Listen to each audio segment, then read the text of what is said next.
Do you want to know how to take criticism without taking offense? Well, you are not alone. I just mentioned that I was going to be doing a video on this topic to somebody, and this friend of mine said, I know a lot of people that need that. There are a lot of people. I'm Nicholeen Peck, and I teach all over the world about self-government.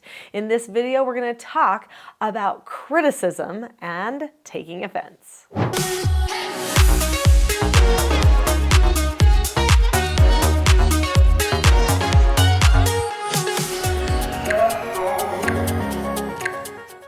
In this video, we're going to be talking about some of the misconceptions that people experience about criticism and some skills and mindsets that you can develop so that you don't have to be offended every time somebody disagrees with you.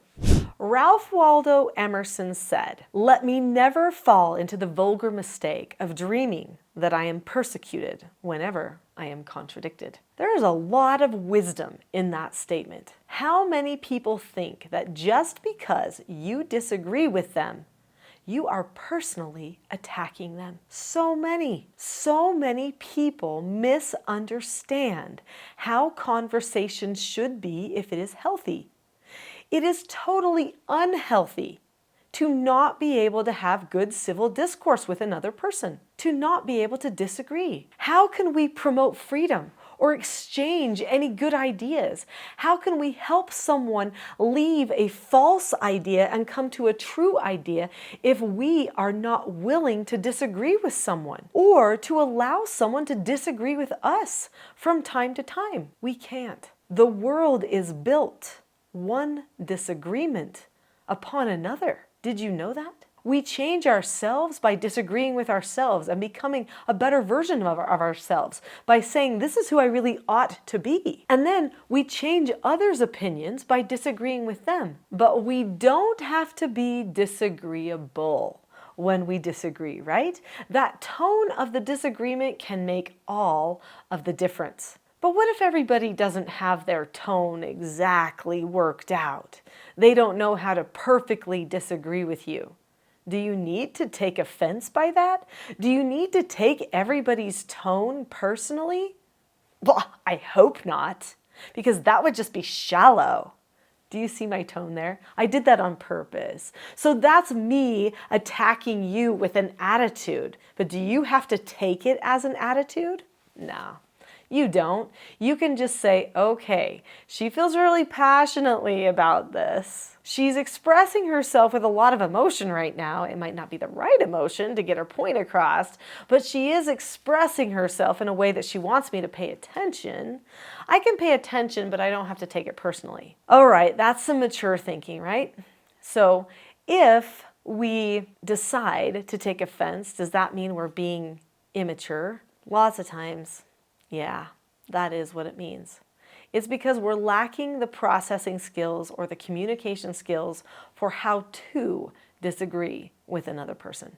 There are a lot of videos on this channel about disagreeing. In fact, I teach a skill called disagreeing appropriately. Let's talk about that. Make sure that you go see some of those other videos on disagreeing appropriately because they will probably have more detail about that specific skill set, even though we're going to touch on it for a little bit right now. And by the way, I'm always talking about that skill. So if you subscribe to this channel, you're going to see a lot of information about disagreeing in healthy ways.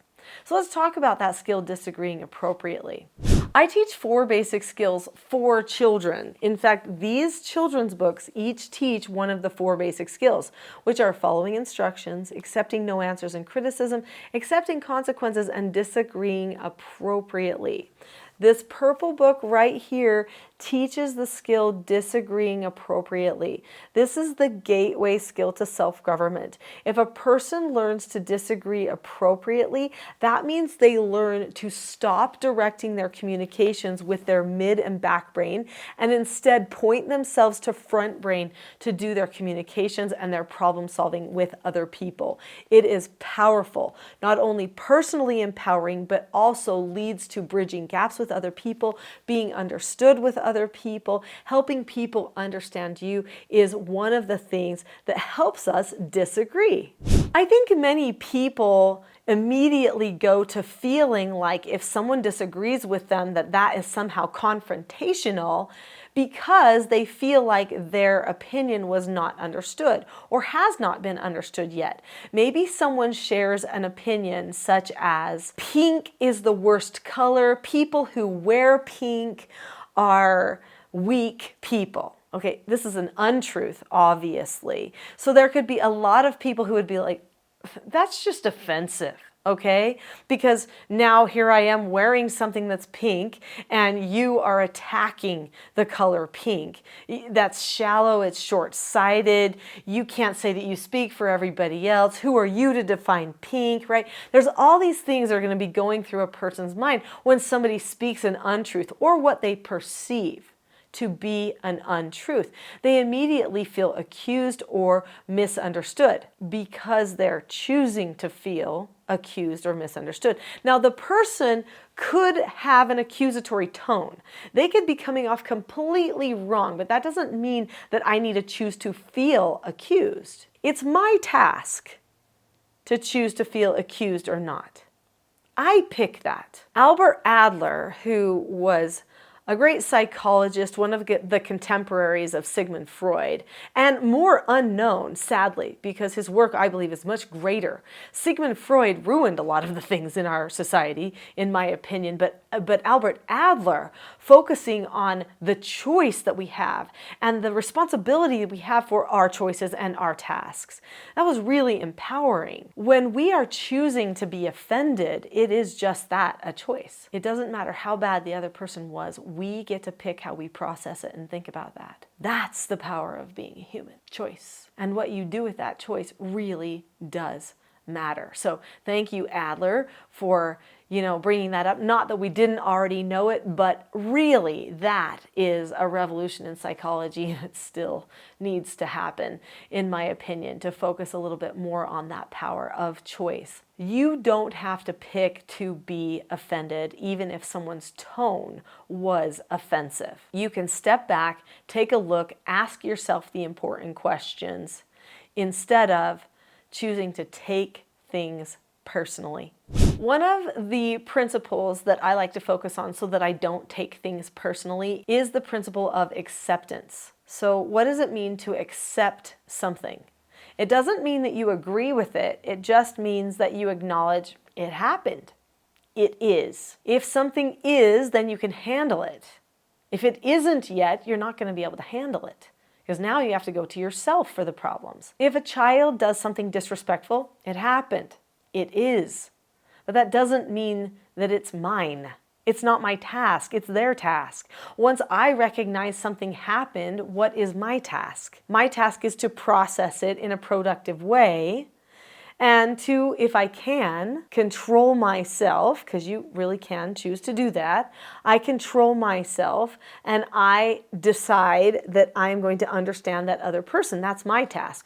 Or my task might be to go completely out of control and to get offended. Either way, it's on me. I have to choose my task. Adler would say that the wise thing to do is to recognize you could cause yourself pain or you could cause yourself relief, depending on which task that you choose. So if I can accept that something is, that it happened, then I don't have to take it personally. I can just leave it there. A time and space, an inanimate object or animate object, a person. I can just leave it there for a minute, process on it, so that I can make sure that I do with it what I feel like I should, according to the task that I choose for me. Many people, when they get offended, don't take any time whatsoever to accept that something happened. They immediately go to a place of not accepting what happened, not wanting to face it, wanting to force it, and so then they start overreacting and they come from a place of offense. So how do you take criticism? I actually have a skill for accepting criticism. It's the same skill for accepting a no answer. Remember those children's books I held up a little bit ago? It's the green book. It's called Porter Earns a Quarter. In order to accept criticism or accept a no answer, the person looks at the person or the situation, keeps a calm face, voice, and body, says, okay, meaning I accept. it happened. Or they disagree appropriately, which means they talk about it. If they don't feel like that everything has been discussed that needs to be, or if somebody doesn't understand something, then they go to that disagree appropriately skill. Then they drop the subject. After they've discussed it or decided, well, I accept that's the way it is and I don't think that it's my task to change it, then they drop the subject. They move on. They don't try to control other people. When you are taking offense, you usually are in a state of trying to control. What you're doing is trying to emotionally control a situation, either within yourself or outside of you. But sadly, that approach just really never works. And it hurts you every single time. So what can you do instead? You can actually choose calmness. I have a calm parenting toolkit on my website, teachingselfgovernment.com. And right now, if you click the link in the description below this video, you can get that calm parenting toolkit for free. So this is a mini course for calmness that will help you understand calmness and how you can choose it even in the most difficult circumstances. This will not teach you all of the skills of self-government. It will not teach you everything, but it will focus on skills of calmness and give you 10 tools for that. So click on the link to the Calm Parenting Toolkit. It says teachselfgov.com/toolkit. Right now, click that and get that toolkit for free. I'll see you there.